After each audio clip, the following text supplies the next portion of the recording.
Buenas tardes, colegas. Vamos a iniciar esta sesión de aporte profesional de este jueves, este miércoles, relacionado con debida diligencia. En las sesiones anteriores, o las semanas pasadas, hemos estado hablando del sistema de gestión de calidad de las firmas de auditoría, impuestos y consultoría.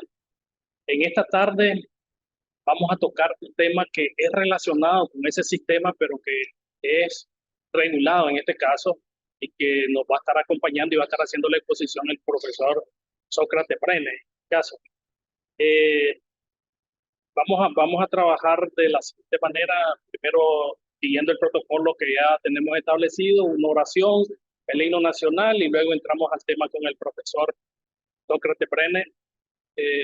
Ok, inclinemos nuestros rostros. Vamos a hacer la oración.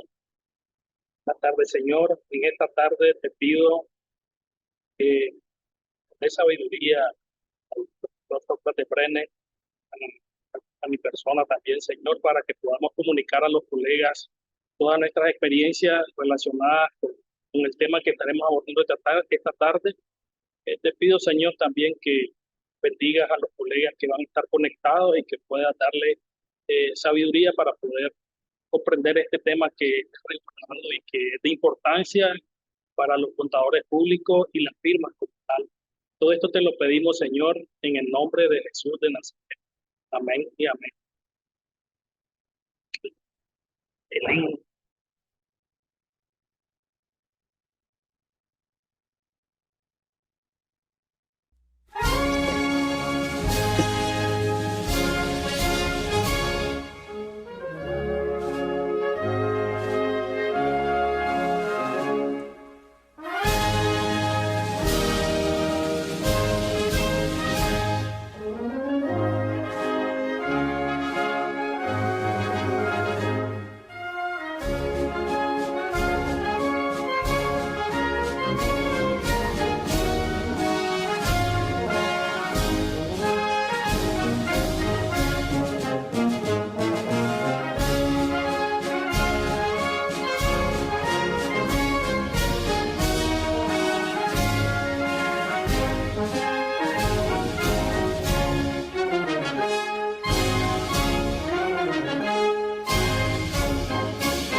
Perfecto.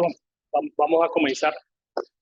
Eh, como bien les decía, en esta tarde vamos a estar compartiendo debida diligencia. Debida diligencia es un proceso un proceso que se lleva a cabo durante la aceptación y reaceptación de los clientes.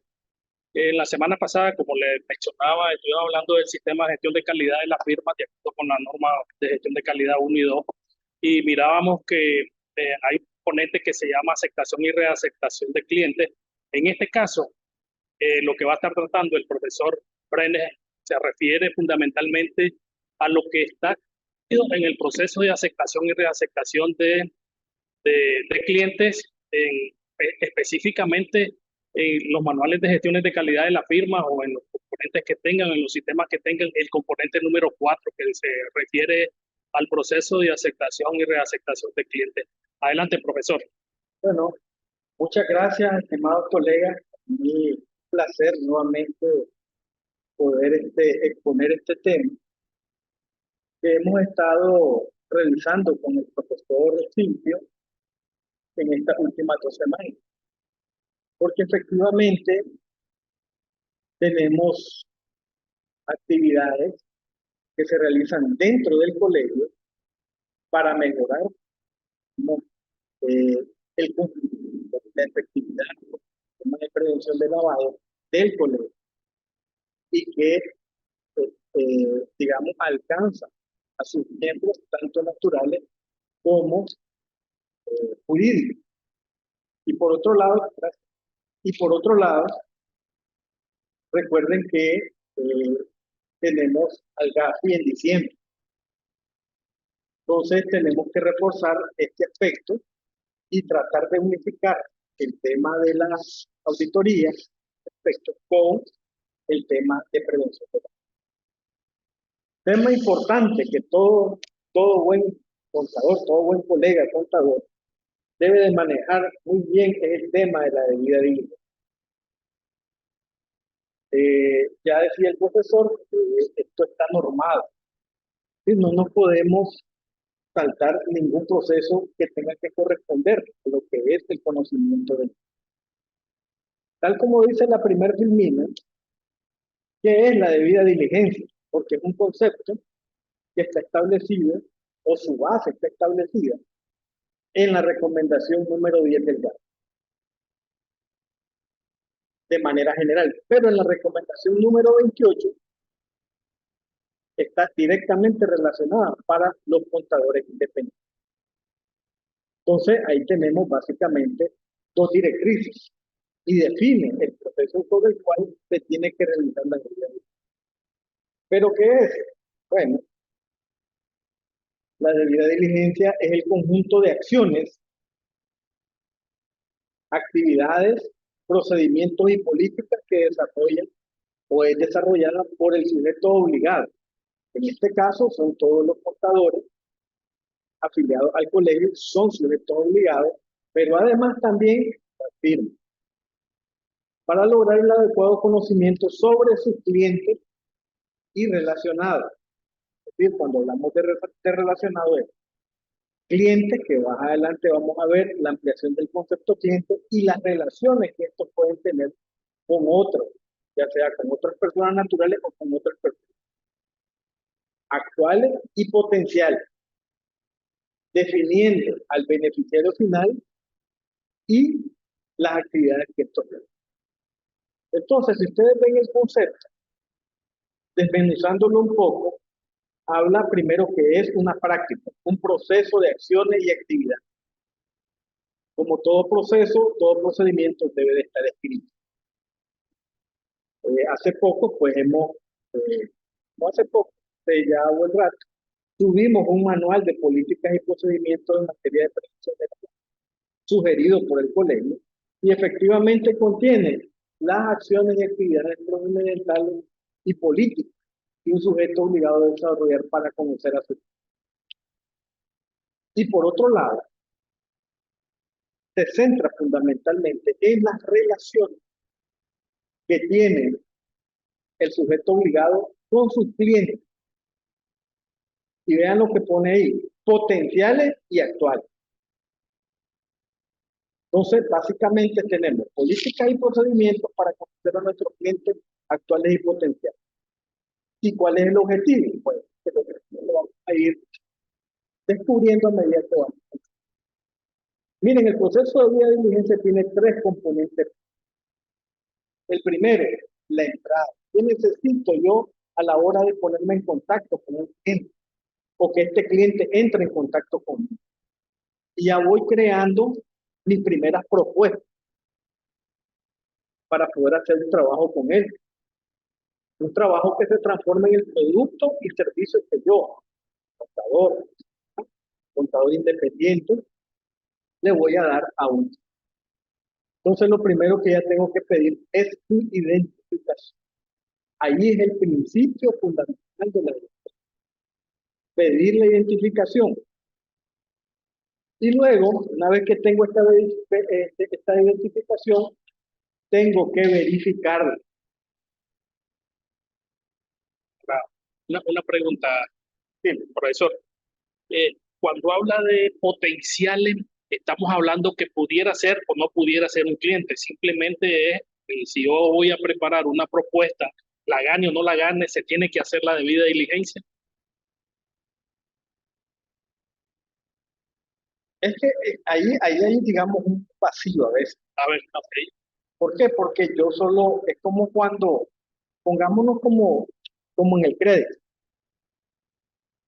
Yo voy a hacer una solicitud de crédito a un banco.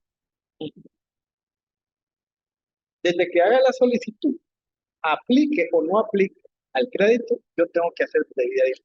Ok, excelente. Entonces, ahí no hay manera. Por eso hay algunos, es decir, algunos teóricos dicen, si la norma establece que vos podés de alguna manera, darle un chance para tu debida diligencia, pero poder seguir el proceso. Ok, Pero me voy al banco, a la operación bancaria. Usted como usuario potencial del banco, entra y dice, quiero abrir una cuenta, ¿verdad? Entonces el banco lo primero que va a hacer a usted es una debida diligencia. Entonces, en ese sentido, y tomando en cuenta este apego normativo internacional y nacional, antes de iniciar la relación, lo más sano y recomendable es que usted identifique a su cliente y le dé verifique su identificación y entienda la relación comercial. Correcto. ¿Qué es entender la relación comercial? Es decir, contestarme 3 preguntas. ¿Quién es el cliente? ¿Cómo lo identifica? ¿Qué actividad desarrolla? Y si él viene a mí, ¿por qué él viene a mí? Y si lo busco, ¿por qué lo estoy buscando? Ese es el propósito de la primera fase. Recopilar información, identificar a mi cliente, verificarlo y entender la relación que voy a tener con él. ok, significa entonces que las firmas de auditoría, impuestos y consultoría, así como los contadores públicos independientes, deberían tener un expediente, por decirlo así, tanto de clientes como de clientes que no fueron, que fueron potenciales, pero que no gané, por decir algo, si presenté una propuesta y no la gané, debo tener mi expediente de que hice la investigación de ese cliente. Definitivo. Eso, Okay. eso es lo correcto. Estamos de acuerdo. Que se haga, pues ahí es donde hablamos de la zona gris, de la brecha. Sí. Muchos pueden decir, no, pero la norma me da chance todavía, que si no hago la relación puedo dejar ahí, soltar y volver como que no pasó nada, ¿verdad? Sin embargo, lo sugerido es que si estamos ante un proceso regulatorio y a lo que nos estamos apuntando, estimados colegas, es que la UAF va a tener automatizados todos los procesos de sus sujetos obligados. Así, ¿no? Ya le puse al profesor cuáles van a ser más o menos, ¿verdad? Los instrumentos que se van a reformar este año antes que finalice. Y el punto es que, para darles una explicación así, muy general, el Consejo Nacional Antilavado, que se reunió hace 1 o 2 semanas, estableció reformar su reglamento y creó 2 subcomisiones. Uno es la subcomisión jurídica y la otra es la tecnológica. Entonces, una vez que se reformen los 14 instrumentos que son vitales para esto, vamos con la parte de tecnología. Entonces nos van a tener enllavado a todos. Y de pronto me pueden decir, bueno, la CONAMI recibió la propuesta del consultor, ¿verdad?, de auditoría, Roque. Necesito que el colegio me pase qué es lo que investigó. Es decir, todos vamos a estar entrelazados. Ok, entonces esto, profesor, esto aplica a CPA y a firmas de contadores públicos. Preguntaba esto porque, por ejemplo, yo sé que las firmas de CPA y los CPA normalmente prestan servicios de auditoría, impuestos y consultoría, pero pueden haber algunos otros colegas que no sean CPA e incluso puedan ser de otros ramos que presten servicios de impuestos y consultoría. Esos no estarían, si no son CPA o firmas de CPA, no estarían bajo ese alcance. Si no está registrado en el colegio. Si no está registrado en el colegio. Recuerde que la norma es clara, es decir, la norma es clara, dice, todo CPA registrado en el colegio de contadores que es sujeto que ellos están fuera de esa línea, no puede. Sí, le preguntaba esto porque normalmente, yo sé que existen firmas de abogados, por decir algo, aunque me imagino que los agarran por otro lado, ¿no? Firmas de tributaristas, por decirlo de alguna manera, que pudiera ser que no estuvieran inscritas en el colegio, esas están fuera del scope. Nada tiene, es decir, no cae en ningún clavo. El día que exista algún problema, ellos verán cómo van a solventar su situación. Ok, deberían ser firmas que están inscritas en el colegio y CPA, que se entiende que en la firma hay CPA. Pues. Recuerde que el enfoque fundamental, el enfoque fundamental en esto es que la norma internacional, el GAFI, pues en su recomendación establece que son los contadores independientes, que hacen 5 actividades. Sin embargo, el colegio fue más allá y dijo todos los que son miembros del colegio. Amplió ese. pero dejaron en el momento de la configuración de la norma, dejaron fuera la parte de auditoría. Sin embargo, en la recomendación del GAP, en la número 18, establece también el proceso de debida diligencia para las auditorías. Llámese auditoría de estado financiero. Auditoría en general. Auditoría en general. No dejaron auditoría de estado financiero, dijeron auditoría. En recomendación en el último párrafo, el último está auditoría. Auditoría. Eso al final no lo tenemos nosotros, pero aunque no lo tengamos dentro de nuestro marco normativo de la ley 977, la 1072, que son las reformas que están vinculadas a la parte de todo lo que es sujeto obligado, y el enfoque del programa de lavado, aunque está ahí, sí hay que hacerlo de alguna manera, porque el día que el GAFI diga, ok, también vamos a revisar cómo va el proceso de auditoría. Ellos de alguna manera no están totalmente en el país como para saber que las auditorías son parte de ese proceso de debida diligencia de la ley. Sin embargo, lo pueden pedir y esa falencia no puede aparecer, digamos, sino que tenemos que meterle colmillo y trabajar en ella, aunque sea, digamos, como para reportar y presentar cuando vengan las plenarias del GAFI, cómo es que estamos trabajando el tema de auditoría. A ver, una pregunta. Si yo voy a prestar un servicio que es de auditoría de estado financiero, ¿debo hacer la debida diligencia? Sí. Todo lo que es en contacto con... Entonces, quedamos con el primer paso, ¿verdad? La entrada. El proceso es la debida diligencia. Tengo que depurar a mi cliente. Y la depuración de mi cliente, además de verificar la información de su identificación, tengo que conocer cuál es el origen de los fondos y la procedencia. Cuando hablamos de origen de los fondos, estamos estableciendo, ¿ah?, a qué se dedica, cuál es la actividad o la profesión. Y cuando hablamos de procedencia, el lugar geográfico de dónde los... Por ejemplo, alguien que tenga digamos, su domicilio en Managua y la Chinandega, significa que el origen de los fondos es la actividad que desarrolla, pero la procedencia es en Chinandega. Ahora, te pregunto, normalmente las firmas, o sea, yo voy a contratar, voy a presentar una propuesta, es una empresa que está aquí en Managua. Obviamente, el origen de los fondos son las actividades económicas de venta y compra que genera esta empresa. ¿Cuál sería el origen de los fondos? ¿Qué tendría que estar poniendo ahí, origen de los fondos? Porque si es comercial, compra y venta. Si es agrícola, pues ya sabemos que es la venta de los granos. Si es agropecuaria o pecuaria, es la venta del ganado. Entonces, ¿qué tendría que poner como origen de los fondos? Bueno, básicamente siempre se dan algunas circunstancias en el sentido de que existen varias actividades. Y también varios lugares donde pueden tenerlo, porque aquí puede, por ejemplo, ser productor de café y ser ganadero y tenerlo en dos localidades. ¿Correcto? Yo siempre aconsejo que se desarrolle el perfil integral del cliente, ¿verdad? Con un esquema donde se ponga cuáles son los ingresos anuales, sobre eso la propuesta. Por ejemplo, venta de ganado o venta de novillo o de leche, pongo la regularidad de los ingresos. ¿Sí? El café igual, la regularidad de los ingresos y veo la proporción del total. Para saber, cuál es el que puede, el que tiene más peso y al que voy a valorar más. Okay.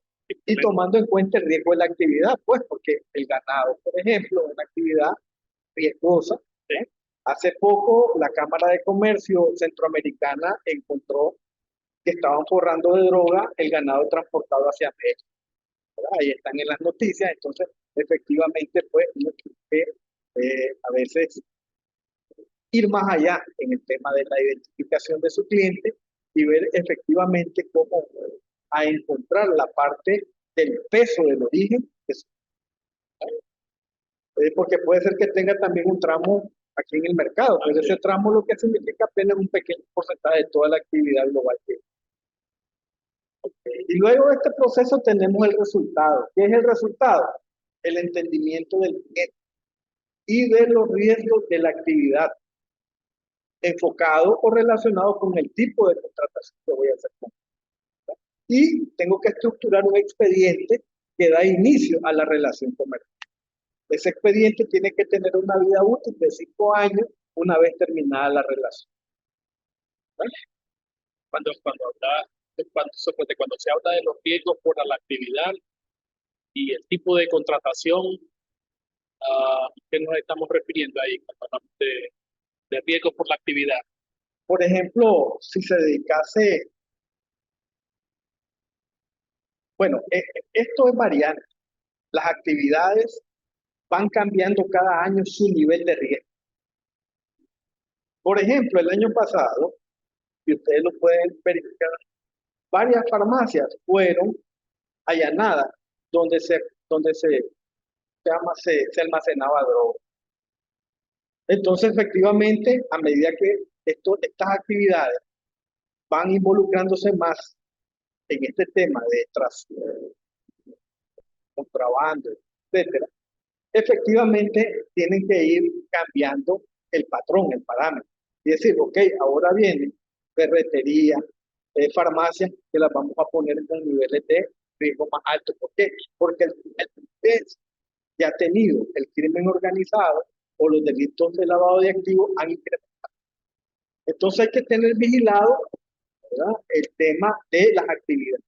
Vamos a comprender un poquito mejor este tema cuando les muestre unos formatos que están en la página del colegio, para que lo vean. Siempre ir monitoreando las actividades y su nivel de riesgo. Y cuando hablamos de contratación, importante, ¿cuáles son los productos de contratación que, digamos,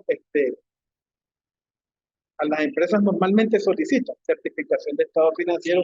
¿Por qué sucede esto? Porque de pronto en un banco cayó un depósito que no está dentro de lo registrado en el registro federal del Estado. El banco llama a este cliente y le dice, necesito que me hagan estados financieros certificados por SPEA, para que usted trate de explicar cuál ha sido esta situación inusual de este incremento. Ok, tal vez vemos las preguntas que están por aquí. Dice la colega Mayra Flores, dice, el potencial cliente no brinda información fácilmente si aún no han dado el encargo. Una pregunta, el formato que existe para levantar el perfil del cliente al potencial cliente, la firma o el profesional independiente debe transcribir el contenido del formato del perfil que el CCPM dispone para tal efecto por cada respuesta. Creo que esto lo comentábamos ahora, ¿verdad, profesor? Que el formato que tiene el colegio tiene una serie de información y creo que compartíamos de que el formato de la firma tiene su propia estructura y que lo que habría que hacer es como ver qué información le falta al formato de la firma para complementarlo y cumplir con la regulación en este caso. ¿Ah? Vamos a ver con la pregunta. Dice, el potencial cliente no brinda información. Vean, esto igual como se hace cualquier transacción. Llega, por ejemplo, alguien a comprar unas joyas a una joyería y el monto que va a pagar por esa joya es de $2,000. Hasta ahí no han hecho transacciones. Él dice, quiero esta joya para regalarla. ¿Cuánto cuesta? $2,000. Ok, perfecto. Factúrenme. Hasta ahí no ha habido una sola transacción de moneda, ni de efectivo, ni de nada. Inmediatamente que ya se arregla, de que existe la potencialidad de realizar esa venta, el vendedor de esta joyería tiene que empezar a solicitar la identificación, al menos la identificación, y esta identificación debe de automáticamente ser verificada y buscar en las páginas de internet si esta persona no tiene vínculo o ha estado sometido a juicio o ha estado vinculado con actividades. Ahí, mire, no ha mediado nada. Cuando a él solo está pidiendo, entonces permítame su identificación y puede decir, ¿para qué quieren mi identificación? Si yo les vengo a comprar aquí, ¿verdad? Son reglamentos, disposiciones que deben cumplir. Si al final este cliente dice, yo por qué les tengo que brindar información, yo no estoy obligado, ¿okay? Allí le queda, ¿verdad?, al dueño de la tienda decidir si va a hacer la venta. entra en un dilema. Sí. Hay una frontera Ahí ahí. se juega el riesgo. Ahí hablamos de apetito y de tolerancia al riesgo. Porque él puede decir, son $2,000 la venta de esta semana. ¿Ah? Y entonces entra de nuevo ese juego ético. Lo hago, lo hago. Y entonces el vendedor lo queda viendo porque él dice mi comisión. Ah, se va. Entonces ahí empieza el punto, esa línea. Al final, ¿qué hay que hacer? ¿No? Cumplir con lo que está establecido. Cumplir lo que está de acuerdo a lo que establece la norma. Y la otra decía el formato. El formato es totalmente editable. Lo que está ahí es solo una propuesta. Usted puede, claro, no va a cambiar todo lo que, digamos, los 4 factores de riesgo no los puede cambiar. Sí puede aumentar con más criterios. Es decir, puedo poner. Ahora, volvamos al punto. Eh, digamos, la persona no quiere dar información. Lo primero, cédula, ¿verdad? Es una persona jurídica, acta de constitución y el poder del representante legal, al menos, para ya ir desglosando. No tengo nada todavía, apenas me estoy identificando, pero efectivamente sí es razonable que a veces encontramos que la gente no quiere dar información, pero es, digamos, es riesgoso tomarse eso. Les digo, es riesgoso porque ya ha sucedido a los colegas. Ha sucedido que la persona no quiere dar información y cuando se descubre la información, está metido con un problema serio. Tengo varios nombres, que los tengo ahí, no doy los nombres, pero sí han sido consultados al colegio y efectivamente han estado pegados. ¿Consiguen la información? Sí, porque me dice, mira, alguien me está pidiendo, se llama fulanito de tal, ¿me lo puede revisar? Claro. De pronto aparece el hombre pegado con un problema. Sí, tal vez decías algo importantísimo, que lo quiero rescatar, con respecto a los potenciales clientes. Ahora todo está en Internet. Con que solo Google y ponga el nombre del cliente, me sale todo, casi. Sí. Entonces es bien, o sea, la tecnología ahora nos ha ayudado a que, aún no teniendo la cédula, con solo tener el nombre de la empresa, me sale en la página web quiénes son los directivos y una serie de cosas, pues. O sea, podés ir viendo con quién te vas a asociar cuando son potenciales clientes, con los simples nombres del proyecto o del nombre del cliente, en este caso, pues. Sí, hay que conocerlo. Como sugerencia, traten de profundizar desde el primer contacto. ¿Por qué? Porque también hemos estado analizando con el profesor algunas situaciones de información. Nicaragua es un país que maneja muy poca información en muchos de los temas de riesgo, sobre todo en lavado de activos. Y vemos la forma en que son presentadas. Es decir, no estamos tomando datos de información nacional, estamos tomando datos de organismos internacionales y la variación de información es, es bastante grande. A nivel centroamericano somos uno de los países que menos incautamos, solo por ahí pues le doy el dato para darle un ejemplo. Veamos dónde dice que hay que hacer debida diligencia, porque a veces la gente dice, a ver,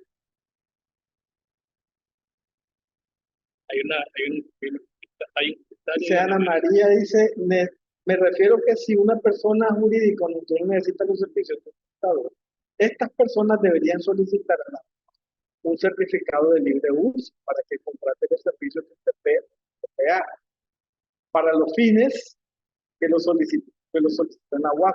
Ahí se controla mejor. La UAF, si es sujeto obligado, tiene que tener su certificado. Una joyería, usted no puede contratarlo si no le muestra que tiene la certificación extendida por la UAF.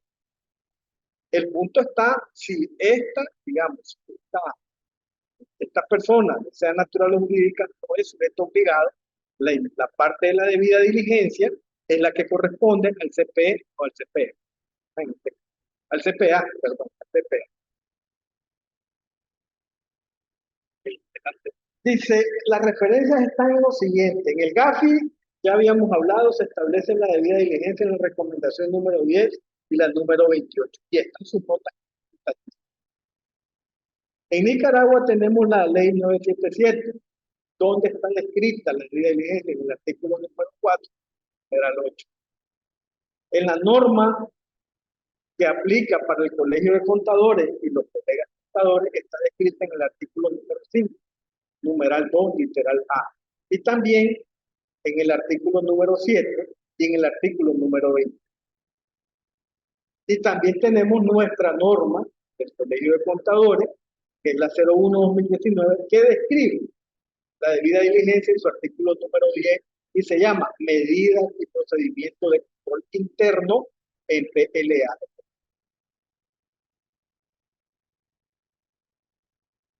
Ok, vamos claro. Todos estos artículos que mencionaste aquí están referenciados específicamente a la debida diligencia. O sea, el proceso de aceptación y reaceptación de un cliente, fundamentalmente, como conocemos el sistema de gestión de calidad. Okay. Para que lo vean un poquito, digamos, tal vez más pragmático. Cada operación que ustedes realizan o contratación de un cliente se derivan estos 4 factores. Y a esto hay que aplicar una debida diligencia. Toda operación tiene 4 factores. El primero es el cliente.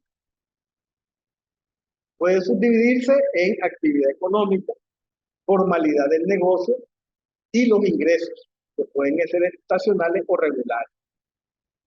El segundo aspecto que involucra la operación es, primero, cliente. Segundo, es cuál es el producto y o servicio que yo le voy a ofrecer y cómo lo voy a contratar.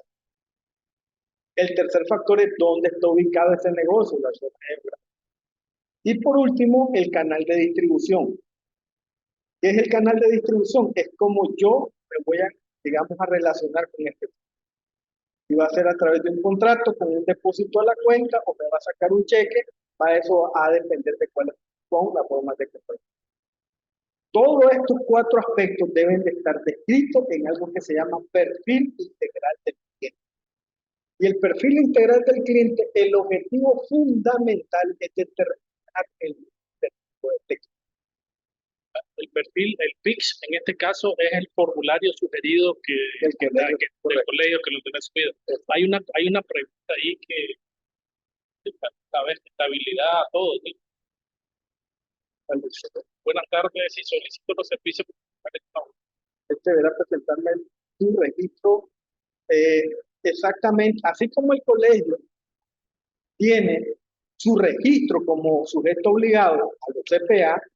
En el caso de los abogados, tienen que también presentar su registro ante la DGCIP, que hace, es decir, que está regulado a todos. Ok, cuando se habla del producto... Estamos hablando de CPA, ¿verdad? CPA. Recuerden siempre que nosotros como colegio ampliamos la base. Nosotros decimos, todos los contadores, CPA, miembros del colegio se sienten obligados. No tomamos en cuenta las 5 actividades, porque eso es un grupo competido. Son todos los CPA. En el caso de los abogados, la DGCIP también tiene un proceso ampliado y están registrados los abogados. Una pregunta. Cuando hablas del producto o servicio, eso es que puede ser impuesto, puede ser certificación, puede ser auditoría. Ok. Bueno, vamos a ver los productos. Okay, entonces, el perfil integral del cliente, que es lo que hablamos, que lo componen los 4 factores de los que hemos hablado. El objetivo de hacerlo es determinar su nivel de riesgo. Es decir, tanto papel sería papel mojado si solo tengo la identificación, si solo tengo la zona. No, determinemos de acuerdo a la actividad que realizo, al volumen de la operación, a la zona geográfica donde está y a la forma de contratación, cuál es el nivel de riesgo que yo tengo con este cliente. Entonces, en nuestra normativa nos dice que el PIC, el perfil integral del conocimiento del cliente, va a establecer su nivel de riesgo. En el artículo 10 de la normativa del colegio establece crear un perfil de conocimiento del cliente conforme a los formatos previstos. Esta norma está en la página del colegio. Los PIC se actualizan cuando el cliente informe cambios en sus datos o en los plazos siguientes. Si dentro de la debida diligencia nos dio un nivel de riesgo bajo, entonces cada 3 años tenemos que buscar información de este cliente si aún no tenemos como, ¿verdad? Y actualizar la información. No votando el perfil anterior, porque el perfil anterior me va diciendo cuál es la evolución que este cliente ha tenido. Una pregunta, Sócrates, aquí me queda una duda. ¿Cómo funcionamos las firmas de contadores públicos? Ok, nos hacen una solicitud de propuesta. En la solicitud de propuesta no la ganamos. Hicimos una DDC simplificada. El próximo año nos vuelven a pedir una solicitud de propuesta. ¿Tengo que hacerle la DDC? Si el nivel de riesgo fue bajo, no. No le tengo que hacer, solo le tendría que hacer al tercer año o al cuarto año. Ok. Si es estándar, cada 2 años, aunque no lo haya ganado. Si lo gané, ok, cada 3 años. Y si no lo gané, pues estamos hablando que le esté mandando a pedir, ¿verdad? Pero sí, si ya él se descontinuó con usted, ya no hay necesidad. Solo lo archiva, lo tiene que mantener durante 5 años por cualquier pregunta que le pueda hacer el regulador, ya sea el colegio de contadores. Sí, porque normalmente casi, o por lo menos en la firma, hay un grupo de clientes que casi está enviando propuestas y está cotizando con un abanico de firmas. A veces la gana uno, a veces la gana el otro. Dependiendo del riesgo, yo voy a tener si tengo una simplificada, le voy a hacer una vez y voy a esperar 4 años si no lo gané. Sí. Y si lo gané, igual 4 años. Si siempre que le diga, mira, mandame. Si él no le vuelve a tocar el tema, usted solo lo archiva y se acabó. Ok, excelente. Ya después de 5 años, le he dicho, bueno. Tengo que guardar esos pics por 5 años. 5 años. 5 años después de hecha la última. Si solo fue, ¿verdad? Eso, entonces, determinado, lo elimino. Ahora, si ese lo gané y llego a los 5 años y me siguen mandando, voy votando las antiguas. No, él lo tiene tiene que ir acumulando. Tengo que ir acumulando, aunque no sean, aunque haga 10 años. Aunque haga 10 años. Sí. Es decir, la última operación, cuando él haga la última operación, hay que pasar 5 años para que usted ya descarte ese cliente. Ok, suponete que en el 5.º año gano ese cliente. Todos los 4 años anteriores no lo gané. En el 5.º año lo gano. Y en el sexto lo pierdo. ¿Qué hago con los archivos? ¿Qué tengo que votar? Es decir, si yo tengo todavía la información actualizada, digamos, han pasado 5 años, no hubo nada, lo volví a contactar dentro de los 5 años, hay que volver a hacer. ¿Y los anteriores se pueden eliminar o los tengo que recordar? Los 5 años no elimina. Ok, excelente. Eso tiene que quedar por escrito. ¿Cómo se en las políticas y procedimientos que ¿cómo le damos de baja a esto? Okay, porque cuando se revise va a decir, sí, con él no tengo ningún tipo de relación. Ahí está, tal como lo dice la norma. 5 años después, se elimina todo eso. Perfecto. Y el punto básico es estructurar un expediente físico o digital y debe contener toda la información pertinente. Todos estos expedientes son acumulados, es decir, guardando. No puedo ir, digamos, terminé uno, lo voy dejando acumulado. Cada 5 años. Por 5 años. Para cada cliente. Tenga y si tengo operaciones todos los años con él, es un cliente recurrente y lo tengo por 15 años, voy a guardar los 15 años. Usted tiene que ir acumulando toda la información. Ok, no puedo descartar los que tengan más de 5 años cuando hice el estudio. Suponete que me salió una intensificada, todos los años lo tengo que hacer. Este cliente es recurrente, llego al séptimo año, tengo que guardar toda la historia. El certificado, téngalo todo a mano. Todo. Es decir, los simplificados, los de riesgo bajo, pues usted puede decir toda esta información que ya lleva más de 5 años. Ok. Puedo sacarla de este expediente y guardarla. Recuerde que la norma dice después de la última operación, es decir, prácticamente como que ya esté cerrado. Ya cerré con este cliente, entonces 5 años. 5 años tengo que dar. Y si no cierro nunca, todos los años lo tengo. Que tener, pues puede ir para que esté sacándolo y guardándolo en otro lugar. Pero de pronto puede suceder algo que puede dame la información de este cliente, porque esto sucede en algún momento pues, de la vida, pasan situaciones. Sí. Estaba, digamos,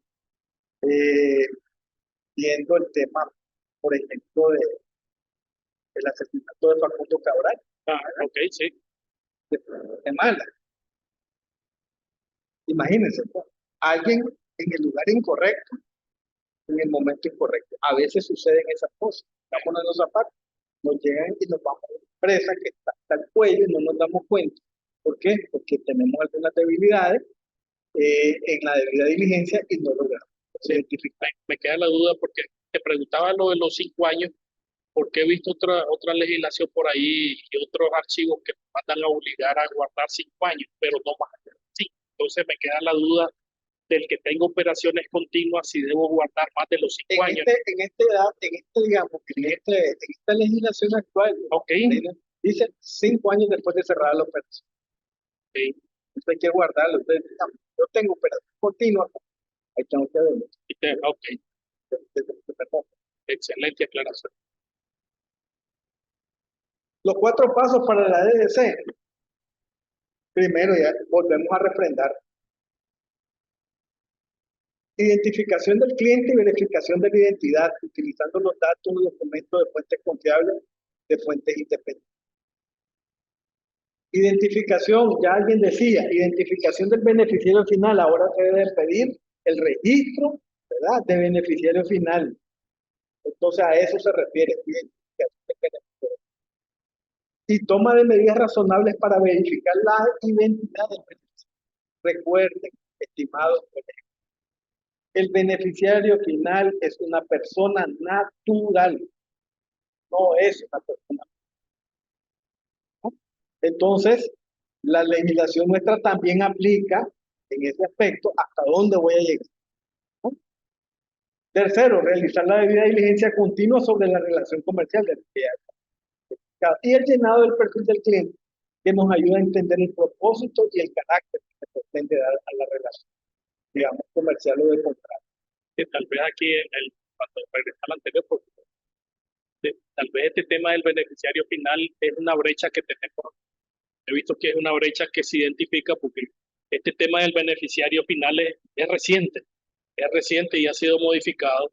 Y normalmente en los formatos de aceptación y reaceptación de clientes de la firma, llegamos hasta determinar cuáles son los socios, sean personas jurídicas o sean personas naturales. Entonces ahí nos queda una persona jurídica que hay que seguirle la pista en este caso.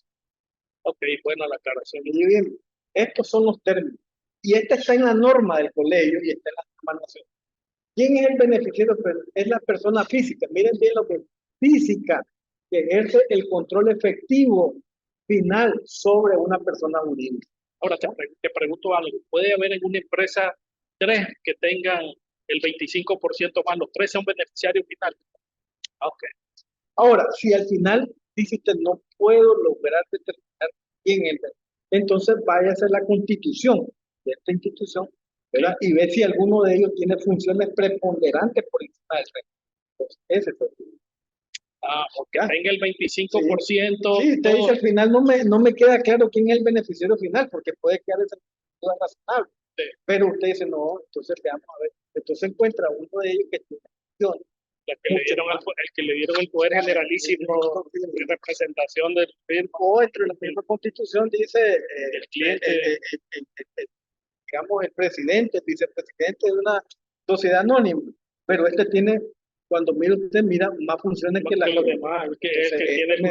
Entonces yo agarro a este que tiene el 25%, pero entonces lo pongo como... Ahora, si no estoy claro y hay 3 que tienen el 75% y el resto está diluido, ¿tengo que poner a los 3 como beneficiario final o tengo que escoger uno?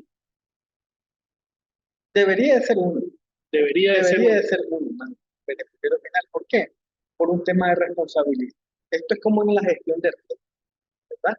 En algunas matrices de riesgo he visto que ponen responsables y entonces ponen oficial de prevención de lavado, oficial de atención al usuario. No puede ser. Es decir, ¿a quién le cae la responsabilidad?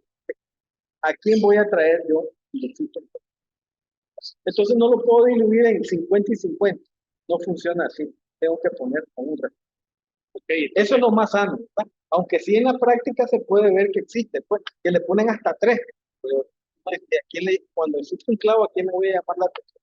¿O quién me voy a reunir? Ahora, y si la persona jurídica que está dentro de la organización beneficiario no tiene más del 25, no tengo que seguirle la pista, porque el beneficiario final Sí, son las otras. sí, Así se entendería. así se puede. Ok, excelente, gracias. Dice, la persona física, volvamos a la definición, es el control efectivo sobre la persona que obtenga como mínimo el 25% del capital de la persona, incluyendo a la persona física en beneficio de quién o quienes se lleva a cabo una transacción. Refrendamos con estos términos la debida diligencia, que es el conjunto de procedimientos, política y gestión, mediante el cual los sujetos obligados establecen un adecuado conocimiento sobre sus clientes y relacionados actuales y potenciales beneficiarios finales de la actividad que realizan. Y la debida diligencia empleada es el conjunto de políticas y procedimientos, ¿no?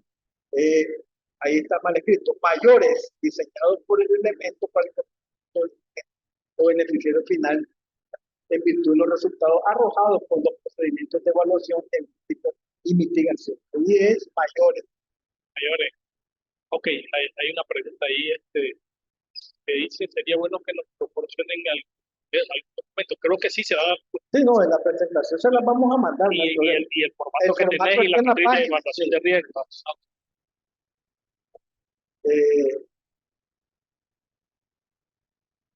Ok. Otro punto, personas expuestas políticamente. Los PEP son, digamos, personas nacionales y extranjeras que cumplen o han cumplido funciones públicas prominentes en el país o en otro país. Jefes de Estado, políticos de alto nivel, gubernamentales, militares de alto rango, ejecutivos de niveles de corporaciones estatales, secretarios políticos, pues si lo queremos aterrizar, de los partidos políticos importantes. Todo lo que es cargo de elección popular es un tema. Una pregunta. Creo que había entendido en algún momento que solo eran los cargos por elección popular, pero no, son también designados por el Ejecutivo. Por el Ejecutivo y por la Asamblea también. Es correcto. O sea, cualquiera de ellos. Y ahora, si alguien es designado y si alguien no es designado por la Asamblea, por ejemplo, la Asamblea nombró a un ministro y el ministro nombró al gerente financiero, eso ya no cae. Entonces ya no es PEP. Sí, porque lo que pasa es que me preocupa la definición cuando dice funcionarios gubernamentales. Entonces creería que tiene que ser nombrado por la Asamblea o por el Ejecutivo. Sí. A menos que, por ejemplo, lo que sucede en algunos casos, el alcalde es la firma y el tesorero o el gerente financiero es la otra firma para, ¿verdad? Y el vicealcalde no figura. Entonces podría, de manera de sugerencia, aunque no está definido así por la norma, establecer y darle categoría de PEP al firma. Ahora, normalmente en los ministerios, los secretarios y los financieros firman, son firmas, pero aún así no estarían dentro del alcance de los PEP. No, pero sí yo dejaría de alto riesgo. De alto riesgo. Yo pondría la parte de calificación para eso. Excelente. Gracias. Por conjetura no puede el CPA tomar la decisión del beneficiario. Bien, puede. Sí, tiene que investigarlo. Tiene que investigar. Bajar un poquito de al comentario de... Dice la licenciada, por conjetura no puede ser nada por conjetura. Aquí, licenciada, tiene toda la razón. Es investigación y conocimiento. Las escrituras de constitución identifican la junta directiva. El riesgo del CPA es no identificar con la información que suministran los clientes. Exactamente. Por ejemplo, las sociedades anónimas deben tener el perfil de la sociedad y el registro mercantil debe tener el registro actualizado en la carta del abogado. Debe solicitar. Totalmente de acuerdo. De acuerdo. Pero es importante que se aclare bien a la necesidad hasta dónde llega nuestra responsabilidad. El tema en lo que respecta a los accionistas. Okay. Importante es, hemos estado viendo que todo esto parte de la debida diligencia del conocimiento. Viene una sociedad, le voy a hacer un trabajo X y Y, y hasta dónde llega digamos, mi trabajo. Ya lo vamos a ver, pero lo importante es identificar la persona que está a cargo de la persona que da las decisiones importantes. Solo para darles un ejemplo, cuando uno, y me voy al comentario de la licenciada Maya, dice, la junta directiva, ok, y entonces yo empiezo a ver a la junta directiva y las profesiones.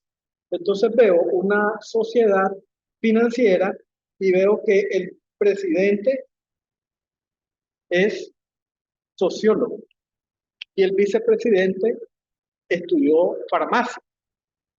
Y mi pregunta empieza desde ahí, ya hay un criterio. Digo, dos profesiones que no están relacionadas con el sector. Me debería llamar la atención. Al final puede ser que solo sea una señal de alerta, pero debe de haber coherencia. Yo digo, debería haber alguien que conozca un administrador de empresas, un contador, pero al final esas cositas, esos vacíos así que uno logra entender y que después hilvana en su cabeza y empieza a correr la coherencia, uno dice, espérate, para una persona que tiene farmacia de una institución financiera grande y un socio. Entonces, tengo que escudriñar un poco más. ¿Verdad? Veamos pues, vamos a ir contestando poco a poco lo que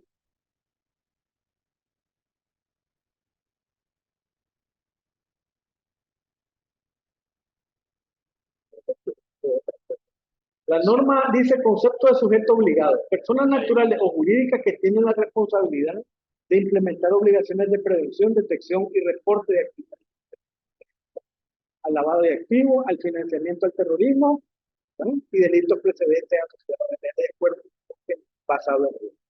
¿Qué es el enfoque basado en riesgo? Ahí tienen el concepto, el proceso mediante el cual se adoptan medidas de prevención o supervisión acorde con la naturaleza de los riesgos y financiamiento al terrorismo, al fin de focalizar sus esfuerzos de manera más efectiva, lo cual implica, miren bien, que tras mayor sea el riesgo, se requiere mayor aplicación de medidas para mitigar. Ese es el punto. A los riesgos mayores, a eso le doy más esfuerzo y me encamino más. ¿No? Y a los de menores solo lo señalo. Hay un par de comentarios. Actualmente existe un registro de beneficiario final que emite certificación que tiene una vigencia anual. Obviamente con eso trabaja el auditor o el contador público. Ahí se lo le que no puede hacer, digamos, es decir, si va a actualizar, no puede tener nada. ¿Qué es lo que me encuentro, estimados colegas, cuando reviso en las personas jurídicas? Los RUC vencidos. Con mucha frecuencia. Se supone que esa es la identidad. Es como que nosotros fuésemos al banco con una cédula de identidad vencida. Olvide, no va a pasar. ¿Verdad? Entonces, a eso también igual hay que tener la actualización del informe. Hay un comentario ahí de Mauricio Fernández que dice, buenas tardes, para llevar contabilidad cliente cuotas fijas que se deberían tomar en cuenta. Solicitar cuotas fijas se supone que el chiquito que está ahí. Colega Mauricio pone el dedo en el problema. Tú sabes, las cuotas fijas son, es decir, es algo difícil. Mauricio, fundamental. Cédula de identidad, búsqueda de clientes en los motores, ¿no? De Google, para que no esté y ve atención personalizada. Es posible estar atendiendo o visitarlo con más frecuencia, porque conozco de casos de estos clientes de cuota fija, que un día están y al otro no están. Desaparecieron. ¿Verdad? Y el cliente o el CPA, todo bajo contrato, Oscar, y hacer la debida diligencia. Los formatos no son difíciles. Los formatos son 4 cositas y tener. Lo importante es que cuando exista una supervisión, ¿no? Ahí está, ahí lo está diciendo la licenciada Mayra. Efectivamente, los grandes comerciantes del Oriental son cuotas fijas, pero ese es un riesgo enorme. ¿Eh? Un riesgo enorme. Por ejemplo, a mí me ha tocado revisar algunos y tienen empresas paralelas en Panamá. Yo llevo un registro de algunos que y bueno, correcto, ojo con esos servicios. Es de alto riesgo. Ah, no, ahí, esa zona del Oriental es de alto riesgo. Sí, primero no hay, Okay. Recuerden que si no llevan registro financiero, no hay manera de tratar de pasar bien. Los productos y servicios que, digamos, he revisado, ¿verdad? O que más he visto en auditoría financiera y de PLA, asesoría en impuestos, capacitaciones, hay bastante, y cursos. Sin embargo, la recomendación 28 establece quiénes son las personas sujetos obligados, abogados, notarios y otros profesionales jurídicos y contadores. Ustedes se fijan, esta recomendación del GAFI no dice independientes, solo dice contadores. Cuando se dispongan a realizar transacciones o realizan transacciones para sus clientes sobre las siguientes actividades: compra y venta de bienes inmobiliarios, administración del dinero, valores u otros activos del cliente, administración de las cuentas bancarias o de ahorro o de valores. En estas tres cosas siempre existe algo, porque por ejemplo hay veces algunos colegas que trabajan para instituciones firman o llevan control sobre los cheques. Eso todavía está en una línea gris. No es que se dedique a la administración del dinero, o sea, el dueño del dinero es el dueño de la empresa. Si este dueño le da un poder a usted para que administre su cuenta bancaria y el valor de su dinero, entonces sí tiene que registrarse como público. Ok, perfecto. Buenísima la aclaración. Ahí hay una línea gris entre el que es simplemente un firmante no es sujeto obligado. Y no es sujeto obligado, aunque sea firma libradora en el uso. Ahora te pregunto algo adicional. Si tenés, a ver, si tenés la representación legal de un cliente, ¿cómo se considera eso? Suponete que te contratan para llevar un outsourcing, pero también llévame la representación legal. Teneme la representación legal para que me represente ante todo. ¿Cómo cae? ¿Está? Entonces, ¿cuál cae? Está, puede ser, digamos, en lo que es... pero pregunto, en las 5 actividades... Organización de contribuciones para la creación, operación o administración de... Ok, excelente. Y la otra es creación, operación, administración de personas jurídicas, que va más allá de solo una empresa, un grupo. Ahora sí, y si te dan una representación, nada más para que lo representes en un tema específico, suponete un reparo de la DGI que vas a atender, no, eso cae eso aparte. Okay. Es solo para eso, aquí, clarito, pues. Okay. Todavía tengo un tema pendiente que tanto los abogados como los contadores hay que redefinir. El profesor Osorio hacía una aclaración un día de esto, conversando, y yo creo que es bueno en tiempo más adelante crear un foro acerca de esto. ¿Qué es lo que realmente se va a regular en este año? Entonces, en ese sentido, pues, todavía, digamos así, de manera de lo que está escrito en las notas interpretativas de GAFI, todo lo que hemos analizado, que se supone que es sujeto obligado de acuerdo a las actividades que tenemos. Pero tal como le decía el que firma una cheque, el que lleva digamos, el balance de la cuenta, eso nada tiene que ver con... Sí, no, lo que pasa es que hay algunos que son firmas libradoras y llevan la contabilidad, aunque obviamente para poder librar tienen que recibir una instrucción, no es que van a librar por librar. Claro, pero evidentemente no cae en él, okay. Él no es el dueño. Okay. Sí, lo que pasa es que... Estamos hablando que... Lo que pasa es que cuando hablan de administración del dinero, como que esas 3 palabritas ahí, ¿qué cosa es administración, verdad? Entonces, como que... Por eso digo, es lo que a veces queda como la línea gris, pero si es firma y eso, nada que ver.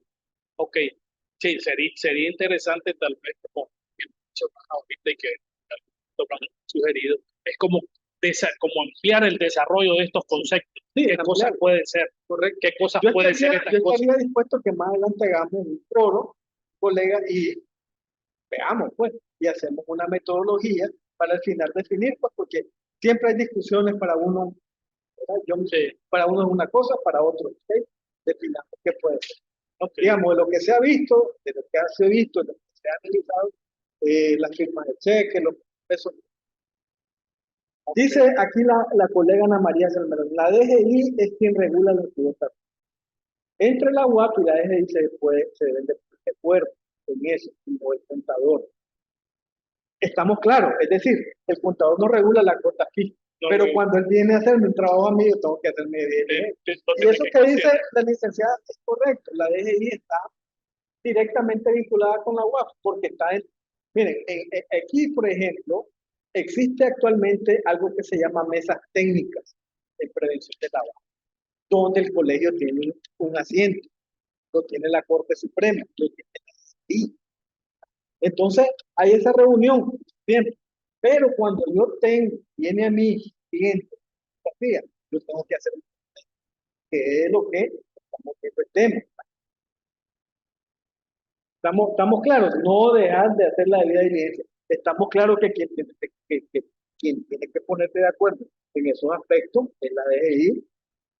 Y en el caso de que exista algún toreo con la UAF, pero a la hora de hacer mi trabajo, CPA, yo tengo que realizar. Ok, significa que independientemente de estos 4 servicios, si lo presta un CPA o lo presta una firma de contadores públicos, tiene que hacerle la debida diligencia. Pero ahí hay servicios que puede prestar un CPA. Efectivamente. Y entonces, y esos quedan fuera del scope. Es decir, ahí hay un problema serio. Y ya una vez hicimos el primer análisis y hay varios CP, ¿verdad?, que están registrados en el colegio que hacen y no están registrados. Entonces, ¿qué es importante? Que ellos, digamos, tengan digamos, que deben estar claros que realizan esa actividad irregular. Entonces, pudiera decir, pensando de una manera que tal vez no es la correcta, ¿verdad?, pero pudiera decirse, mira, voy a dejar que se pronuncie el CPA porque yo estoy en temas de capacitaciones, asesoría de impuestos, para no, solo las auditorías financieras son las que no puedo cubrir, pero yo estoy en temas que no son de auditoría financiera que se requieran el CPA, sí, porque asesorías de impuestos, capacitaciones y algunas cositas de consultorías a veces no se requieren del CPA. Entonces voy a decir, espérate, pero no soy CPA porque no estoy bajo el alcance de la norma. El punto es que cuando existe un hecho riesgo, o se materializa el riesgo, es que mandar efectivamente. Es al CP. Sí, sí. ¿Y qué ahora, hay un punto importante, miren, yo he estado revisando las sentencias de los últimos 8 años, y fíjense que en los últimos 8 años, en cuanto a cuestiones, solo han habido 2 contadores involucrados en temas de lavado, y uno no era miembro del colegio. En el caso de los abogados, esto es más reiterativo. Ahora te pregunto, ¿vos sugerirías que de manera voluntaria estos con CP que realizan estas actividades se ajusten a esto, aunque no estén regulados para tener un confort de sus servicios, para protegerse ellos mismos? ¿Por qué? ¿Por qué se protegen ellos mismos? Porque al final, digamos, pueden hacer consulta a la dirección de PLA y decir, mira, tengo este caso. Porque también hay un aspecto, colega, hay muy pocas consultas de temas que son algo. Y solo van a apuntar, mira, conocer a fulanito, sí, revisámelo ahí. Claro, no tiene la forma de encontrar más información.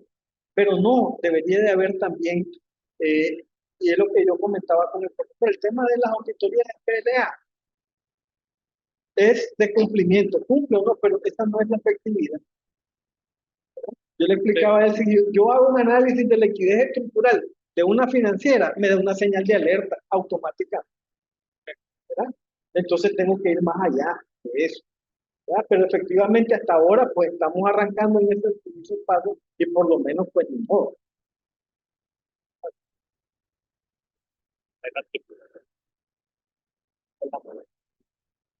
Bueno, el contador público como sujeto obligado por disposición del artículo 9, inciso 4, todo CPA miembro del colegio son sujetos obligados a este proceso. Y en esta situación, los CPA se han dividido en el grupo A y en el grupo B. ¿Cuáles son las obligaciones importantes? Ahí tenemos 10 obligaciones importantes. Registrarse ante el colegio como sujeto obligado a través de un formato. Ya el efecto tiene establecido el colegio y las disposiciones o las circulares técnicas respectivas. Y evidentemente mantener actualizado. También contar con su respectivo certificado de registro o actualización, ya lo que decía Alex, es decir, nosotros damos un certificado, la UAF no da certificado. Hay una propuesta, no una propuesta, ya está a nivel de reglamento del Ejecutivo, con una modificación que se hizo en la ley 977, que es que la UAF en el certificado de actualización del perfil del contador CPA ponga un código, pero en eso todavía no nos hemos sentado para ver cómo se va a desarrollar. Pero la UAF no expide certificado, es el colegio, y que al final, en este proceso de información, que es donde avanzamos, la UAF, licenciado, en alguna manera va a poner algo ahí, en ese certificado. Ok, te pregunto algo. Esto es para el grupo CPA. CPA. Ahora, ¿el registro es a nivel de CPA o se hace un registro complementario? Si yo trabajo en una firma, tengo que hacer mi registro a nivel de CPA y aparte la firma tendrá que hacer su registro o no tiene obligaciones adicionales en la firma en este caso de registrarse como un sujeto obligado como tal. Es el CPA individual, el contador, no la firma, porque la firma trabajan CPA, trabajan abogados. Ahí hay otro tratamiento. Perfecto. Okay. Ahí el tratamiento es revisar si cumple el programa. Ya lo vamos a ver ahorita. Okay. Entonces, veamos el segundo requerimiento. Este documento constitucional es indispensable para remover el objetivo de informar si desarrollan o pretenden desarrollar las actividades previstas, las 5 que ya hemos hablado. Recibir inducciones gratuitas y obligatorias, presenciales y online, a las que contesta el colegio. Capacitarse en lavado de activos cuyo propósito para cada CP es destinar tiempo y recursos. Monitorear y analizar las señales de alerta o delitos precedentes de lavado de activos y demás contrapartes. Diligenciar de manera inmediata, en cuestión de horas, las listas famosas. En esto se ha avanzado. Pues. Fíjense que el año pasado la probabilidad de que el grupo de personas que aceptara el reporte de las listas de seguimiento de la ONU en 24 horas era el 60%. En estos últimos meses hemos llegado al 90%. Pero todavía los que contestan, ¿no? Todavía no alcanzamos ni la mitad de lo que está como CPA, pues, registrar. Pero se ha avanzado en el tiempo. Presentar el CPE dice, sugiero que hay que ordenar bien la casa. ¿A qué se refiere? ¿Ah? El colegio en temas normativos está completo prácticamente. Tiene todo. Ahora dice en la efectividad puede ser que exista algún, pero en temas normativos tiene todo, incluso un poco más. Sí, no, es la institución más regulada. Entonces ahí todas las normas. No hay problema en eso. ¿Y hay que hacer ajustes? Claro. Todo programa tiene que actualizarse cada año. Luego, presentar al colegio según corresponde el reporte de operación inusual. Contenido 1. Relacionado con LAFT o delitos. Cumplir con las instrucciones específicas que emita el colegio en materia de PLA, incluyendo requerimientos de información por parte de la autoridad competente. Archivar documentos soporte de todas las tareas establecidas en la presente disposición, al menos durante 5 años. Para el caso de información sobre clientes y contrapartes, este plazo cuenta desde que concluye la relación con nosotros. Ahí está. Una pregunta, ahí hay un par de consultas que hace. Maritza dice que la normativa para que tenga legalidad debe estar aprobada por la directiva de la empresa. Estoy equivocado. El Consejo Superior, el órgano superior de mando. Todo, digamos, si en el caso del colegio todo está aprobado conforme. Así es. Y en las empresas y las firmas también debe estar aprobado por la junta directiva. Sí, correcto, por la junta directiva o no es necesario. Esta normativa, por decir algo que voy a incorporar, porque se tiene que tener incorporada la firma de la debida diligencia de los clientes, ¿quién la debe de aprobar? O puede ser simplemente el gerente general o el representante legal. Con esa aprobación, ahí no hay ningún problema, no es cuestionable. Allí a alguien, lo que pasa es que en estos temas, pues son temas de riesgos, el primero que se tiene que identificar. Por eso el programa de PLA, antes de escribir un solo punto, una sola coma, acerca de política y procedimientos, lo primero que hay que tener es quién es el responsable. Ok. Ahora, hay otra pregunta ahí de... Dice el licenciado, me refiero al impulso, al 200%, activación fuerte del impulso. En eso vamos a apuntar, crea. Ahora, hay otra, dice, Kevin López dice que recientemente obtuve el CPA, sin embargo, no fui registrado como sujeto obligado. Solo necesito llenar el formulario. Los dos. Es que hay uno para... Claro, Ok, entonces... hay que leer la normativa. Ok, las normativas existentes no fueron aprobadas por la Asamblea de tiempo, que es la máxima autoridad. Importante, eso... Bueno, en la junta directiva tiene esa tiene la facultad, sí, es que ellos tienen la facultad de aprobar. Sí, la junta directiva tiene la facultad de aprobar, imagínate todas las normas. No hubiera pasado es decir, si, miren, todo esto, aquí nosotros tenemos una comunicación constante con el regulador, pues, la UAF, sí. Y ellos conocen y han revisado todas las normativas y todos los procesos. Si hubiese pasado esa situación, ya nos hubieran dicho, no, desde ahorita, hace rato. Y hubieran cuestionado. Todavía el año pasado presentamos ante ellos un proyecto acerca de la certificación internacional. Ellos revisaron el contenido, pues dijeron, me parece bien. Y sí, licenciado, dice que habría que, pues, tal vez revisar, pero si existiera algún problemita de ese tipo, que no haya sido por la Asamblea General, de acuerdo a lo que, las que están actualmente aplican como normativa hacia el sector.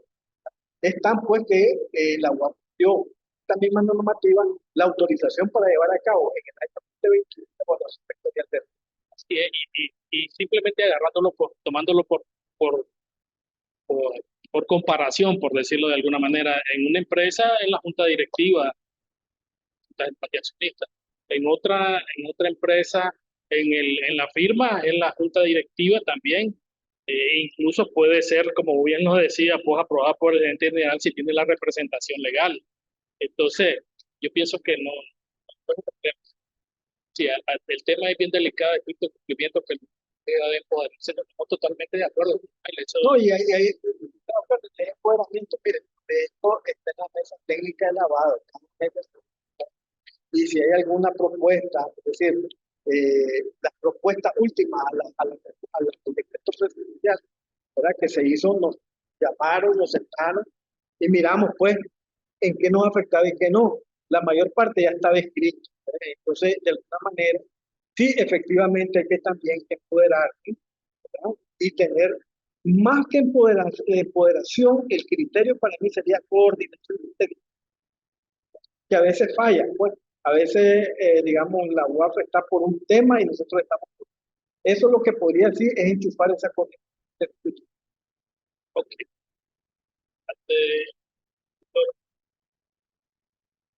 Y ahí está la clasificación. No sé si le pueden ver, porque está chiquita. La clasificación A y B, y esto, dentro de la clasificación A, existe su clasificación. A1, quien ejerce la profesión contable únicamente de manera individual o independiente. Y estos tienen que cumplir con lo que dice la norma en su artículo 8, inciso B, y el 9, inciso A. Ya vamos a ver. Después está el grupo A2, que ejerce la profesión contable a través de firmas y sociedades de CPA que tengan 10 o menos CPA como colaboradores, ya sea bajo régimen laboral o como servicio profesional. Este grupo está obligado a desarrollar como mínimo lo que establece el artículo 8, inciso B, y en el artículo 9 de la norma del colegio, el inciso B, de la presente normativa. El 1 y el 2 tienen las mismas obligaciones. En el A3, el que ejerce la profesión contable a través de firmas y sociedades de CPA que contengan 11 o más CPA como colaboradores, ya sea como régimen laboral o como servicio profesional. Y este grupo está obligado a desarrollar como mínimo la tarea establecida en la norma en el artículo 8b y en el 9 en el inciso C. En el grupo B dice que son aquellos CPA que en el ejercicio de la profesión contable, ya sea que le ejerzan en forma individual o a través de firmas o sociedades, no realicen o no se dispongan a realizar cualquiera de los 5 servicios o actividades indicadas en el inciso A del presente artículo.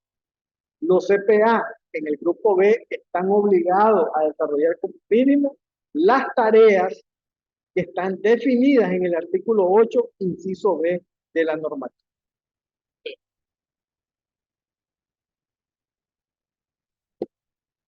Clientes, ¿quiénes son clientes? Miren, estos son los clientes por norma del colegio. Son clientes de los CPA los siguientes: clientes, empleados o colaboradores, proveedores, aliados de negocios, socios o asociados. O sea, aquí, profesor, estamos hablando específicamente del inciso A. Todavía tenemos tarea pendiente ahí. O sea, nos hace falta empleados, proveedores, aliados de negocio. Ok. ¿Cuándo debe hacerse la debida diligencia? Dice, previo a iniciar cualquier relación comercial con el cliente, tanto personas jurídicas o físicas, el sujeto obligado debe identificar y verificar la información. Eso está en la norma del colegio. En el artículo 2 se establecen los documentos que hay que pedir. Los CPE están obligados a identificar a todos sus clientes a través de los documentos que a continuación se indican, de los cuales se debe de archivar una copia. Los documentos de identificación deben de encontrarse vigentes al momento de establecer las relaciones de negocio o de servicios para ejecutar las operaciones ocasionales. Ok. ¿Cuáles son los documentos? Bueno, ahí está: cédula de identidad para nicaragüenses, cédula de residencia para extranjeros residentes en el país, pasaporte vigente para extranjeros no residentes en el país, pasaporte o cédula de identidad para extranjeros no residentes en Nicaragua y provenientes de un país del CEAC. Una pregunta. ¿Y esos documentos deben quedar electrónicos o físicos, pero deben quedar en el expediente de las dos maneras? De la debida diligencia? Cualquiera de las dos maneras, pero sí tienen que estar. Póngale, ¿qué dice la gente cuando ve riesgo? Por ejemplo, dice, no pueden tener el archivo físico del mismo lugar. Porque si tienen el mismo, tienen que tener físico y electrónico. Entonces, okay. Pero sí debe quedar la cédula de identidad, el documento que identifique a las personas naturales. Y si es una persona jurídica, ok.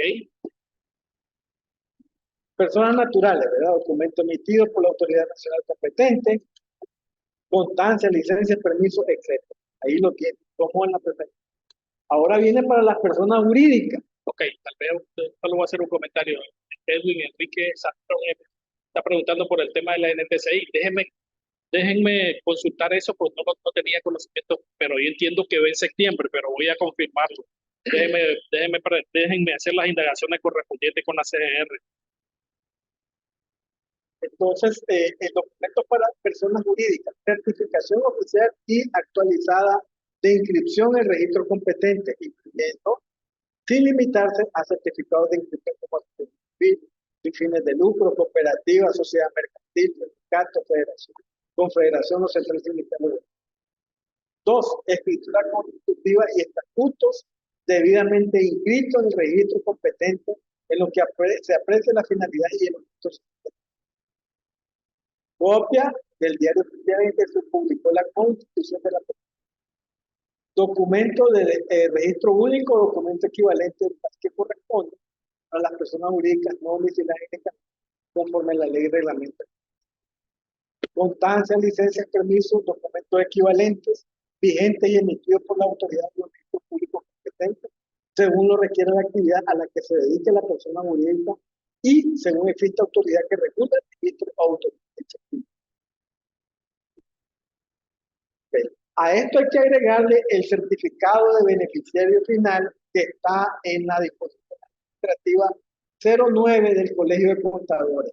Allí dice todo lo que tiene que solicitar. Ahora, esos son documentos copia simple. Sí. No necesitan ir certificadas ni mucho menos. Luego, el documento de identificación de la persona natural que ostente la representación, el documento que acredita su poder, mandato de facultad de representación. En el caso de los fideicomisos, además de los documentos anteriores, se requiere el contrato del fideicomiso y el soporte que el fiduciario está registrado. Regresa por favor al fideicomiso. Para el fideicomiso. No, el fideicomiso. Dice de no poder determinar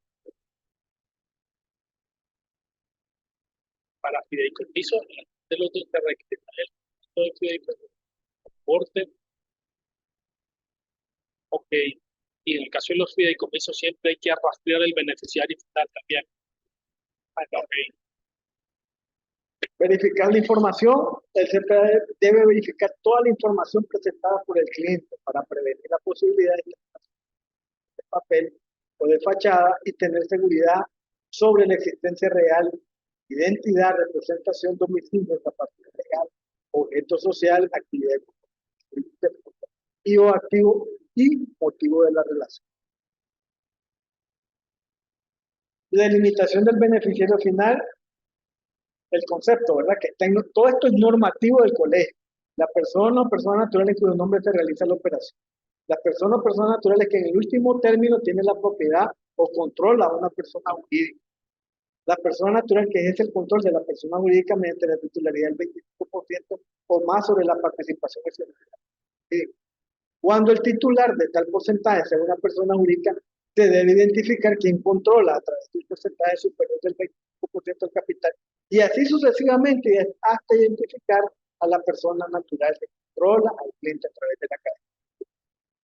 Es decir, que no nos podemos quedar, estimados colegas, con que llega a la persona, el beneficiario penal es una persona natural, no es jurídico.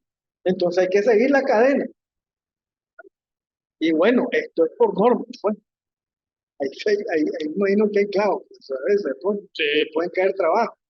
sí, porque el tema es llegar a veces estructuras complejas, llegar al beneficiario final cuando normalmente existen holding de holding que van para arriba, entonces las controla y a veces se dividen las participaciones, entonces es bien complicado en los grupos, Sí, ahí lo veo bien difícil. Sí, ahí es Obviamente las empresas que pertenecen al grupo ya lo han hecho, pues, y debería existir el certificado, ¿no?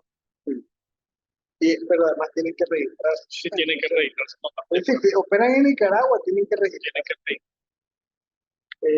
Aquí tenemos una aclaración en el artículo 14 de la ley normativa. De no poder determinarse quién ejerce el control de una persona jurídica, conforme lo previsto en el numeral anterior o teniendo su información descrita en el anterior, existen dudas sobre quién ejerce el control, el CPA, de acuerdo con sus recursos y experiencia, debe desarrollar un análisis que permita identificar quién ejerce el control de la persona jurídica por medios distintos de lo que es la titularidad o la propiedad. Lo que hablamos, pues, ¿Quién ejerce de hecho? A veces es. Ok, adelante. Cuando un cliente sea una persona jurídica distinta de la sociedad mercantil, tendrá la consideración de beneficiarios finales quienes tengan el control de esta mediante disposiciones estatutarias. Cuando no existe una persona o personas naturales que cumplan este criterio, tendrá tenido como beneficiario final a los miembros de administración. Hay un comentario. Ahí lo agarran a todos. Hay una pregunta aquí interesante, de un comentario de Erwin Fernández. Tú sabes que existe la figura de sucursales en Nicaragua. Sí. Hay algunas empresas que funcionan como sucursales. Dicen que para las sucursales de empresas extranjeras no aplica el certificado de beneficiario final, ya que en su país de origen ya registraron su beneficiario final. Tienen que enviarlo. Bueno, tienen que enviarlo. Tienen que enviarlo, pero no solo eso, licenciado Erwin. Hay que irse, creo, si no me equivoco, a la recomendación 18, que habla de las filiales también y de la forma de incorporación.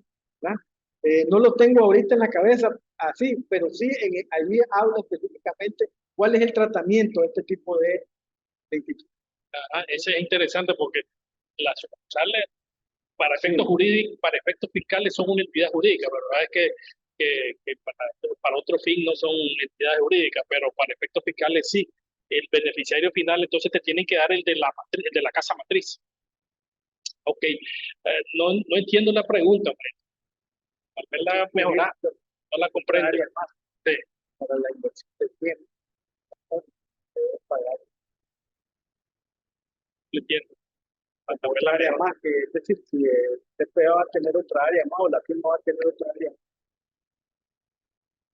toda la investigación. Ah, no, ese es parte del costo de la propuesta, de ganar o Miren, perder. hay un mercado, eh, eh, quienes hacen que venden este servicio, como el que vende, por ejemplo, la TransUnion para conocer el récord crediticio de las personas.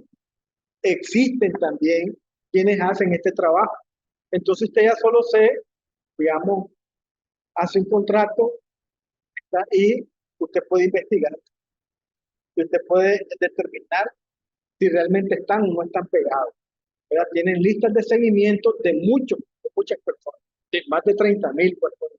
pero me parece que a lo que apunta Mayra en este caso es que este tipo de investigaciones de la aceptación o reaceptación del cliente, incluyendo la debida diligencia, pues obviamente invierte mucho tiempo el contador público en hacer este trabajo y que esa hora nadie se la remunera. Pero ese es parte del costo de los servicios que prestamos, pues determinar ganar o perder. Vean bien, les voy a dar este tip. Desde que Meyer Lansky, bueno, creo que lo conocen o lo han escuchado mencionar, Meyer Lansky era un judío, abogado y contador.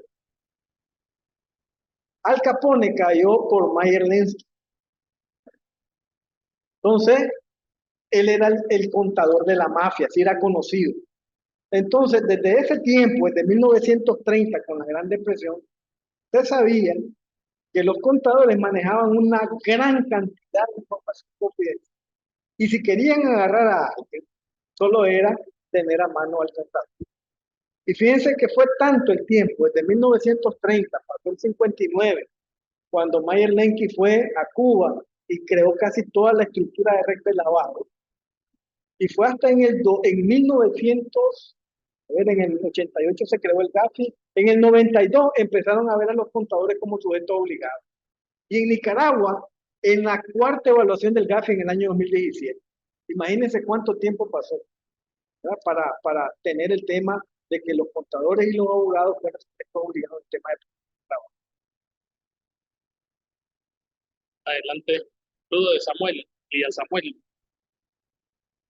Ahí está. Eso es Elías. Elías. Ahí está, ¿verdad? Hay una declaración del beneficiario final a través de... En este caso, eso se sustituye en la norma porque ya existe una disposición administrativa por parte del colegio. Hay que descartar. Tenemos las prohibiciones, ¿no? Que deben de haber. No hay que tener clientes bajo anonimato, nombres cifrados o codificados que no permitan tener la verdadera identidad. Miren bien, cuando no tengan información requerida del cliente, incluyendo su beneficio final y su estructura de propiedad o control, no pueda determinar. Ante esta situación, el CPA analiza el caso y, de ser necesario, presenta un reporte de operación al colegio. Cuando el cliente esté incluido en listas de presuntos terroristas presentados ante la UAP o conforme a las resoluciones del Consejo de Seguridad de las Naciones Unidas o la legislación nacional. Tal vez el tema que es bien complicado es el inciso B que mencionaste ahí, ¿verdad? Porque en el proceso, tal vez con un cliente recurrente eso no es ningún problema, pero es un tema bien complicado. Lo que pasa es que la ley, la 976, establece, antes de esa ley, en la 793 no establecía ese criterio. No, decía sospecha. Ahora, con solo la sospecha, usted puede hacer un rol. Es decir, es más peligroso. Es más todavía. Peligroso, sí, más cercado está el contador público. Sí, ahora es más peligroso. Okay, sí, adelante. Sí, es un tema, bueno, y le digo algo a los colegas, mire, fíjense que el año pasado nosotros le dimos un acompañamiento a Ecuador por el tema de los contadores, porque ahora es decir, ellos tampoco estaban hasta ahora empezaron la regulación. Y en el seminario del norte que se realizó el año pasado, donde participó el Salvador, que por primera vez se integraba al GAFI, ¿verdad? En ese sentido también dimos acompañamiento en toda la experiencia que ha llevado el Colegio de Contadores Públicos en el tema normativo. No estamos completos, de eso estamos claros. Licenciado Cárdenas dice, no somos sheriff, totalmente de acuerdo, no somos investigadores, pero por lo menos pues uno debe de buscar, sí, no somos investigadores realmente, pero tenemos que buscar algunas cosas que no son congruentes. Ok, adelante, profesor. ¿Ok? Entonces tenemos, la ley 977 establece cuáles son los perfiles, qué información deben de tener los perfiles de identificación de las personas naturales. Miren, aunque el colegio ya tiene un formato que se les va a presentar aquí, pero ¿qué piden? Nombre completo, nombre comercial, número único asignado por el sujeto obligado, puede ser su cédula de identidad, lugar y fecha de nacimiento, fecha de inicio de la relación comercial, ocupación o giro comercial, dirección domiciliaria y del lugar donde tenga el principal asiento de su número y tipo de documento de identificación reconocido por la legislación, número RUC o su equivalente otorgado en electrónico, número de instrumento de constitución de fideicomiso según corresponda, con la indicación de la fecha de acto constitutivo y nombre del proyecto, origen y procedencia de los. Eso debe tener un perfil integral. Ok, este perfil integral, este PIX para personas naturales, es cuando yo voy a prestarle el servicio a una persona natural. Sí. Si es una persona jurídica, es otro perfil, y las personas naturales que están dentro de esas personas jurídicas también que hay que hacerles un PIC o no. No, porque ya contiene información de lo que usted necesita saber de las personas naturales.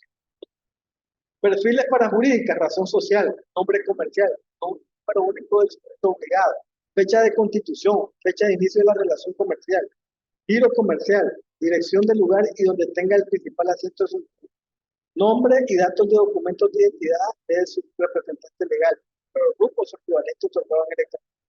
Número de instrumento de constitución social e indicación del notario autorizante, origen y procedencia de los fondos e información registrada.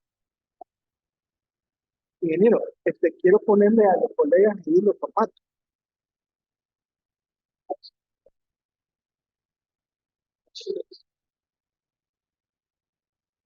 Entonces, colega, miren, esto está en la página del colegio, pero si no, ahí lo vamos a subir. Este es un perfil de identificación que tiene los 4 factores: el nombre del cliente, la cédula de identidad, el nombre social, la fecha de inicio del negocio, el país donde se constitución, la fecha de inicio de la relación, ¿verdad? Cuando vence la cédula de identidad. Eso tengo que tener. También la dirección del lugar, como dice la norma, el país, el departamento, el apartado postal, el correo electrónico. Toda esta información editable, si es PEP, sí o no, el origen de los fondos, entiéndase como la actividad económica a la que se define, la procedencia de los fondos, entiéndase como el lugar geográfico. ¿Ah? Ingresos, ahí usted va a marcar con una X, por ejemplo, si los ingresos son entre 5.000 y 10.000, entonces usted marca la X. Porque ese va a ser el proceso de monitoreo. Esos son los ingresos del cliente. Correcto.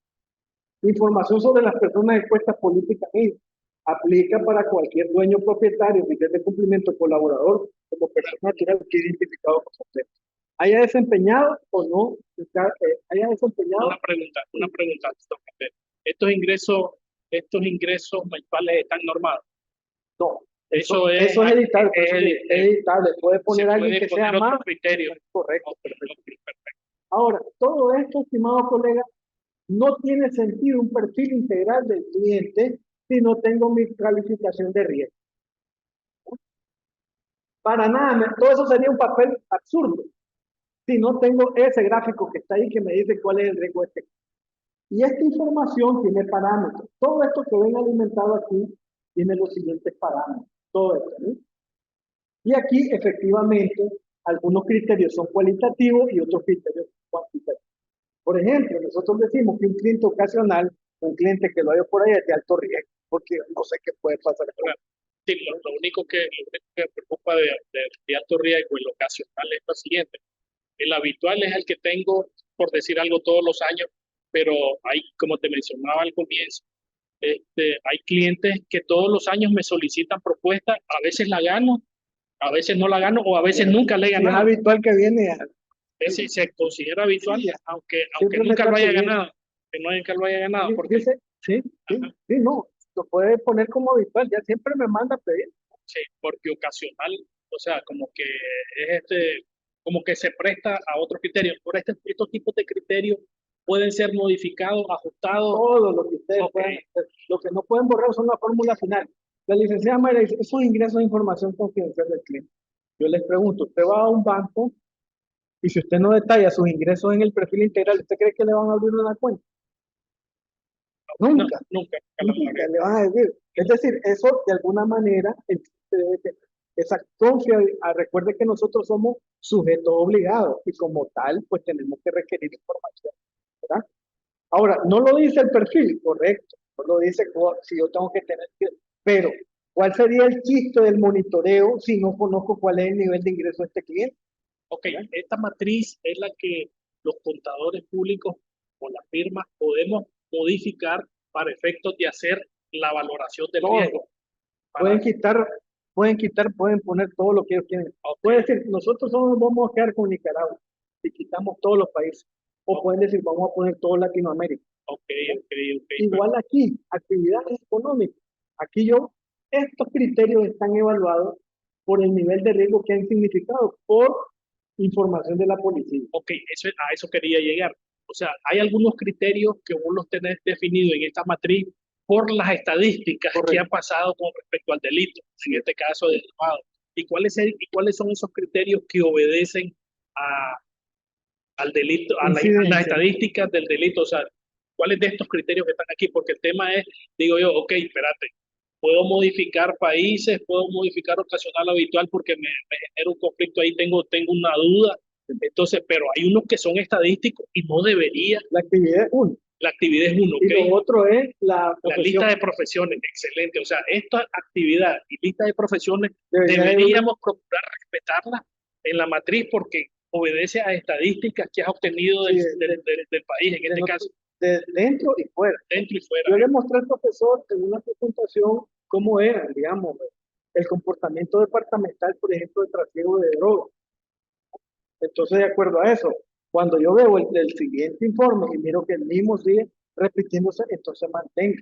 Ahora, ¿cómo lo estás considerando, por ejemplo, si fuera, cuando veo el país, el riesgo alto, ¿Ok? alto, alto por las estadísticas o no consideraste estadísticas En el ahí? caso de Guatemala, El Salvador, Honduras, Nicaragua, todo ese tipo, este criterio hay que actualizarlo. Lo que pasa es que en este punto, colega, hay algo que es importante y es el nivel de información. El Salvador, ¿por qué alto? El Salvador, porque hasta ahorita está entrando al gas. Ah, excelente.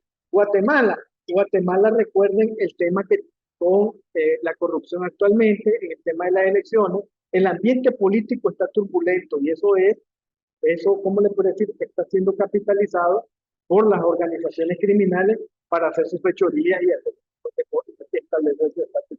Ahora te pregunto algo. Me interesa saber de esto. Ok, si, si voy a modificar esta matriz, eh, que, por ejemplo, país, yo vi estadísticas que tenés de Colombia cualquier cantidad de incautación, los países en Centroamérica van bajando, pero a veces como que las estadísticas no reflejan la realidad y entonces tengo que tomar como parámetro subjetivo cuando comienzo a ver y por dónde pasó esta droga que están incautando, por decir en Guatemala. Bueno, Sí, efectivamente, digamos, ahí hay cosas que pueden ser subjetivas. Después, en este caso, digamos, ¿por qué ponemos Nicaragua en medio? Porque por lo menos podemos conseguir información propia de aquí, ¿verdad? ajá, ok, Pero si nos fuésemos a las estadísticas, estaríamos un país, imagínense, pues solo para darles un dato, Costa Rica incauta 41.000 kilos de cocaína en promedio al año, Nicaragua 6.000. Es decir, no pasa la droga en Nicaragua, pasa. no pasa. Entonces va a Honduras, Honduras solo incauta 17. Es decir, aquí no pasa. Y cuando me voy a Guatemala, 20.000. Y me voy a México, 15.000. Sí, es increíble, pues. Entonces yo digo, aquí el dato variable, la varianza, si habláramos en términos estadísticos, ¿verdad? Me refleja el riesgo. Entonces, ante esa ausencia de consistencia por la varianza de la información, yo califico a este lugar como alto. Ok, te pregunto algo. ¿Tengo algún lugar donde recurrir que sea bueno, internacional, donde diga, mira, Guatemala es más alto, es más bajo? sí, Sí, sí, hay pero está el GAFI, ¿verdad? el El GAFI. GAFI establece los niveles de riesgo y esa es la fuente fundamental que yo puedo tomar para país, ¿verdad? Ok, Pero también existen, hay gente, esto es lo que habíamos hablado, profesor, hay gente que dice, no, es que el GAFI es muy bajo. Mejor nos va. Entonces hay, por ejemplo, el famoso índice de Basilea, que establece, por ejemplo, el índice de Basilea sigue considerando a Nicaragua un país de alto riesgo, aunque ya el GAFI nos dijo que salió de seguimiento intensificado. Entonces, su nueva evaluación nos volvió a dar la calificación del alto riesgo. ok, entonces te pregunto algo. Sí, El otro, podemos utilizar la calificación del GAFI, podemos utilizar a Basilea para y hacer en una transparencia mezcla. internacional también. O sea, si estás en la línea gris, si estás en la zona gris, estás alto. Sí. Hay algunos que pueden decir, no, Nicaragua, al uso interno, es un país del todo. Sí. Independientemente ya que el GAFI haya dicho, Nicaragua es un salido de seguimiento interno. Y Panamá creo que está todavía en la No, zona gris. el año pasado solo salió Cuba, Costa Rica y Nicaragua. Panamá se quedó. Entonces, en este sentido, pues, alguien puede, ahí ya le puse pues que estaba alto precisamente por salir, ¿verdad? Y todo lo demás es mantener información actualizada. Vean, estimados colegas, para hacer riesgo y sobre todo perfiles de este tipo, tengo que tener datos, estadísticas, tenerlas ahí a mano. Para tener miren, el perfil de identidad, lo que vamos a hacer no tiene sentido si no determino la calificación de riesgo. No tiene nada de sentido, ¿no? Si no me da la calificación de riesgo que está ahí, es papel mojado. Ok, te pregunto algo. Entiendo, bueno, aquí ya estamos casi finalizando la presentación. Vamos a tener una más adelante, cómo se evalúa un sistema de antilavado de una firma de para contadores firma y públicos para y personas naturales que digan, voy a evaluar a ver cómo anda. Ahora, si vos traes esta matriz, vos le vas a sacar una oportunidad de mejora, por decirlo de manera suavecita. Porque, digamos, mire, en este aspecto hay dos maneras de trabajar. Hay uno que establece que es la sumatoria de todos los factores, ¿verdad? Todos los factores de mi cliente. Entonces agarro, por ejemplo, clasifico tres niveles, alto, medio, bajo, 3, 2, 1. Entonces agarro toditos mis perfiles, sumo y hago un promedio, y ese es mi perfil de riesgo. Pero hay otros que son más especializados, que se hacen a través de matrices de riesgo, donde se vincula el riesgo en su componente. ¿Cuál es el componente del riesgo? La frecuencia o la posibilidad por el impacto. Por el impacto. Entonces hay que crear un riesgo. Hay que definirlo. ¿Cómo se crea? A través de las amenazas nacionales. Y se determina por la vulnerabilidad interna. Entonces, ese es el otro aspecto. Sí, esa es la matriz que utilizamos para definir el impacto de los riesgos cuando estamos diseñando sistemas de calidad, el impacto y la ocurrencia. Y aquí tenemos el impacto y ¿cuál es el otro? Hay otro factor que usamos. El posible impacto, la posibilidad de ocurrencia. Sí, la probabilidad por la importancia del impacto. La probabilidad por el impacto. Así es. Ahora, hablamos de un enfoque basado en riesgo. Si el impacto fuera mínimo, se descarta.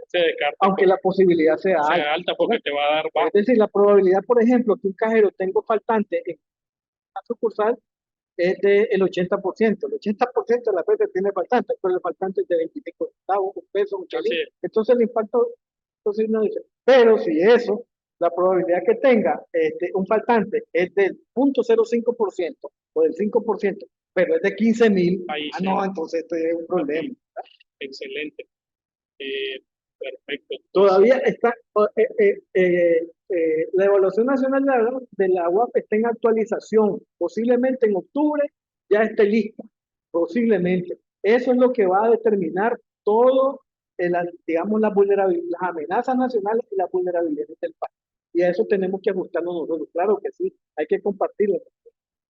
Este material también va a estar siendo compartido y para los colegas que la matriz La los matriz, datos de igual. la matriz Lo y la único que evaluación. le digo es que tengan cuidado porque hay una están formuladas. Si les tocan la fórmula, se acabó. Ok, ok, sí. Este es para personas jurídicas, ¿no? Esto no está acabado, ¿no? Esto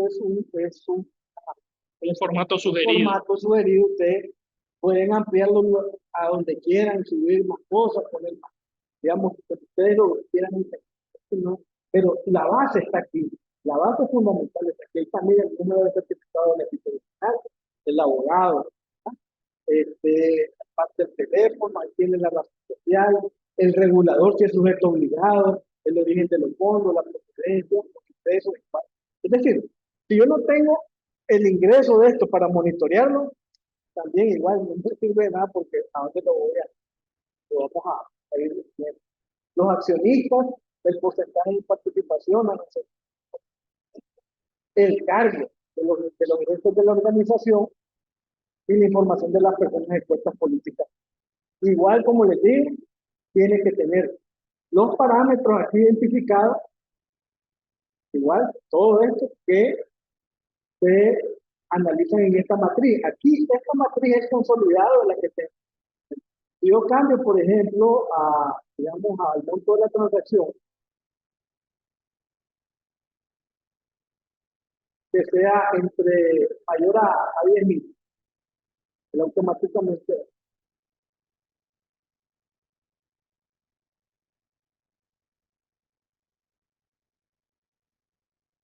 mayor a 10.000, y automáticamente, Ya veo. entonces ya lo pasa a alto y el parámetros. Allá están los niveles de riesgo. De 30 al 50 es considerado medio, del 51 al 80 alto y menor de entre 30 y 50 bajo. Sí, interesante los datos de la matriz. Esto es lo que que está dando alto ¿Cuál? Sí, en aquí este ejercicio. ya me voy a hacer una evidencia simplificada. Sí, Entonces aquí ¿cuáles son las medidas? Aquí están medidas de ejemplo. Tengo que verificar bien la identificación y las actas de constitución. Monitoreo periódico de las operaciones al menos cada 6 meses. Certificar las certificaciones actualizadas y adjuntar la lista OFAC de que no ha sido sancionada. una pregunta aquí sobre ¿qué tipo de medidas son estas? Sí, para mitigar el riesgo. El riesgo, correcto. Sí, pero si suponete que hice la intensificada, pero no gané la propuesta, ¿cómo lo voy a monitorear a los 6 meses? ¿Cuál dice usted? Si no ganó. Okay. No, es que si no ganó la propuesta. No aplican estas medidas. Aplican esas medidas. Ok, si ganó la propuesta, Ahí tiene que darle tengo que hacer esa, tengo que por lo ahora, menos aplicar esas medidas. ¿qué le serviría esto, Luis? Porque si de entrada es un cliente de alto riesgo, usted ya analiza si lo atiende o no.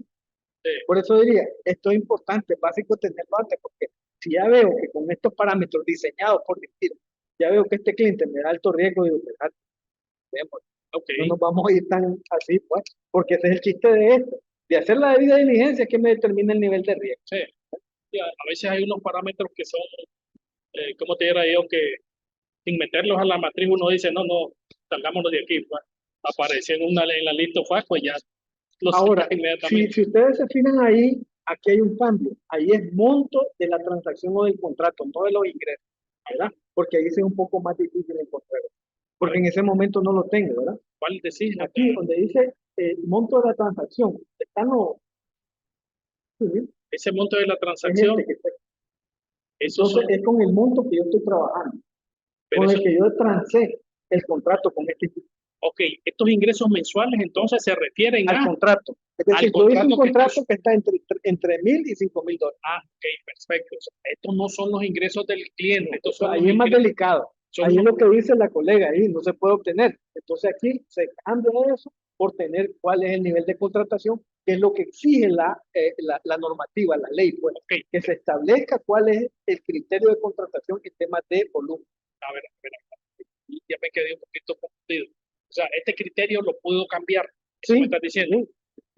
Que la norma, puedo establecer el monto del contrato o puedo establecer el monto de los ingresos de la empresa. Cualquiera de los dos parámetros puedo porque la norma misma me la establece cuando hablo de este tipo de... Excelente aclaración. Ok, esos certificados vamos a coordinar con la CGR vamos a comunicarnos con ellos para saber cuándo entregan los certificados. Entonces ahí te vamos a subir estos formatos, colegas, son editables, van en Excel.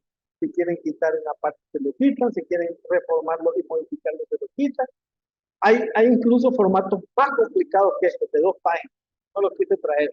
Pero estos son básicos y esenciales para el trabajo que se va a hacer, ¿verdad? Entonces se lo vamos a poner de nuevo en la página del colegio, y también la presentación se la vamos a dar esta partida. Lo pendiente es cómo se hace la auditoría de un programa de prevención de lavado. Eso sería unas 2 o 3 semanas. unas 2 o 3 semanas. Sí, porque eso les sirve tan bien a ustedes para ir viendo cómo le van a hacer la auditoría. ¿Qué aspecto? Ok, pero a mí me interesa también, y creo que a los miembros también les interesa que sepan cómo lo vas a evaluar, cómo vas a evaluar la firma o al contador público, qué es lo que le vas a revisar. Ahí vamos a poner todo lo que para que vaya preparando. Exactamente, la idea es que nos preparemos, pues. Lo que pasa, vas a revisar porque el colegio tiene esa función. Entonces, y hay que ahí donde estamos cojeando. Es decir, el tema, colega, el tema de capacitación, de registro, todo eso, donde estamos fregadones es en el tema de la supervisión y del reporte de operaciones individuales que no caen. Perfecto, entonces, por ahí estaría. Agradeciéndole a todos su participación, que estuvo muy buena la participación. ¿Verdad? Y estamos aquí, colega, aquí cualquier pregunta, aunque yo no soy el gurú, pero ahí le busco la información y se la envío. Agradecer a los colegas que estuvieron conectados, las preguntas fueron buenas, muy bueno, y las aclaraciones tuyas también, pues, tenemos una serie de dudas nosotros los contadores públicos que estamos en esto, y bueno, es bueno aclararlo de estos momentos. Muchísimas gracias y quedamos a sus órdenes. Buenas tardes.